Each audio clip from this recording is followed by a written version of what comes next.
James Carter's fingers drummed restlessly on the steering wheel as he guided his sedan down Ashwood Boulevard. The road glistened under a steady drizzle, reflecting the glow of streetlights in fractured pools. The rhythmic thwop-thwop of the windshield wipers was the only sound besides the low hum of the engine. He glanced at the clock on the dashboard. 11:27 p.m. Another grueling day behind him. Exhaustion gnawed at the edges of his mind, blurring his thoughts. All he wanted was to get home, take a hot shower, and forget about the world for a few hours. But life rarely gave James what he wanted. The streets were empty, the wet pavement stretching ahead in eerie silence. As he passed Elmwood Park, the playground equipment stood like skeletal figures in the mist. He shivered involuntarily. Though the heater was on, the night felt heavy, as though the world was holding its breath. Just as he rounded a curve, the flare of red and blue lights filled his rearview mirror. His stomach clenched. He blinked, hoping it was a trick of the light, but the piercing siren confirmed it. The cruiser's lights flashed insistently, signaling him to pull over. Great. James muttered under his breath, his hands tightening on the wheel. He knew he hadn't done anything wrong. He wasn't speeding. His registration was valid. His brake lights worked. But experience had taught him that being right didn't always mean being safe. He eased the car to the side of the road, the tires crunching against gravel. Turning off the engine, he kept his hands in plain sight, gripping the wheel at 10 and 2, just like he'd been taught. His pulse quickened, the familiar wave of dread washing over him. The door of the cruiser creaked open. Heavy boots thudded on the wet asphalt. Through the rain-smeared side mirror, James saw the figure approaching, tall, broad-shouldered, with a gait that radiated authority. Officer Aaron Tate. James's jaw clenched. Of all the officers in the department, it had to be Tate. The man's reputation preceded him. A bully in uniform, a cop who saw the badge not as a responsibility, but as a weapon. James had crossed paths with him before, and each encounter left a bitter taste in his mouth. Tate stopped at the window, his flashlight cutting through the darkness. The beam landed squarely on James's face, forcing him to squint.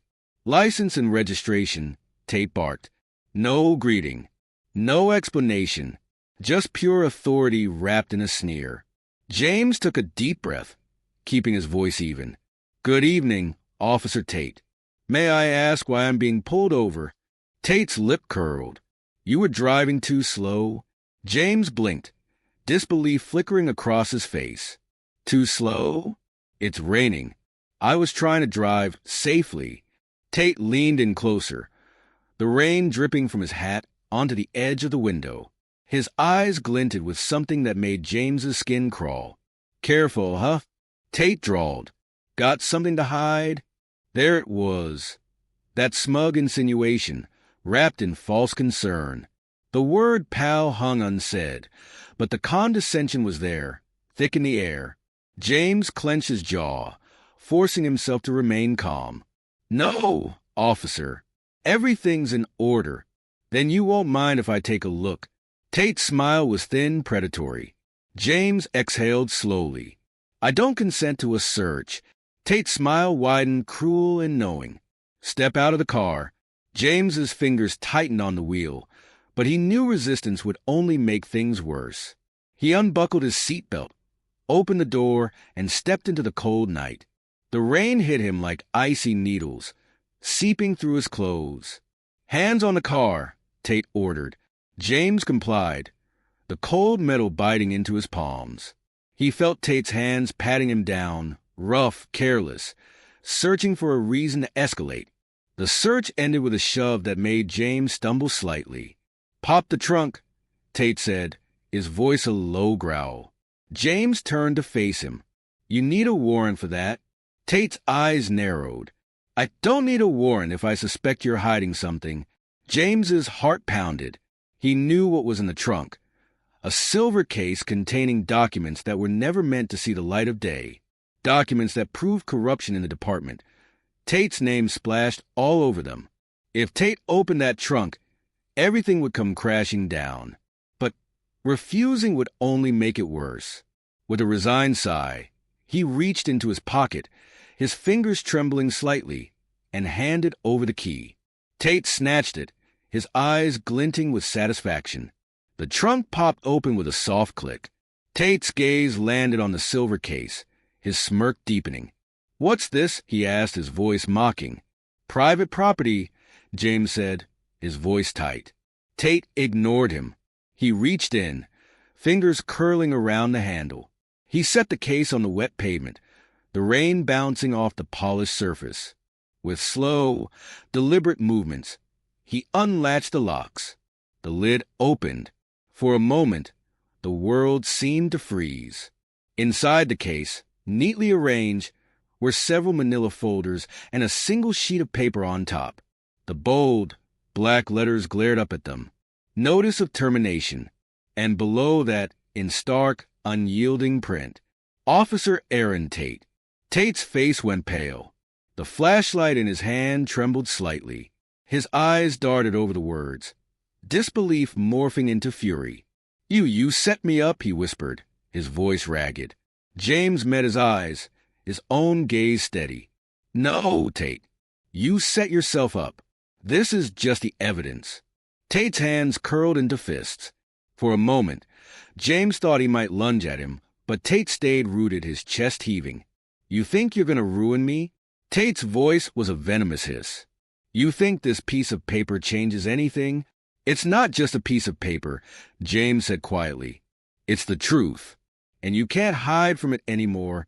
Tate's jaw clenched, his eyes wild with panic and rage. But before he could say another word, the wail of another siren cut through the night. A second patrol car pulled up, headlights slicing through the rain. The door opened and out stepped Detective Rachel Stevens. Her sharp gaze took in the scene. James standing by his open trunk, Tate clutching the damning document. "James," she called, her voice steady. "You okay?" Relief washed over him. Rachel was one of the few honest cops left in the department, a beacon of integrity in a sea of corruption. "I'm fine," he replied. Rachel's eyes locked onto Tate. "What's going on here?" Tate opened his mouth, but no words came out. He looked like a man drowning, grasping for anything to keep him afloat. Rachel's gaze shifted to the silver case, to the paper in Tate's trembling hand. She took it, smoothed it out, and read it. Her face hardened. "This is serious, Tate," she said. "You know what this means." Tate's shoulders slumped. The fight drained out of him, leaving behind a hollow shell. "This isn't over," he muttered.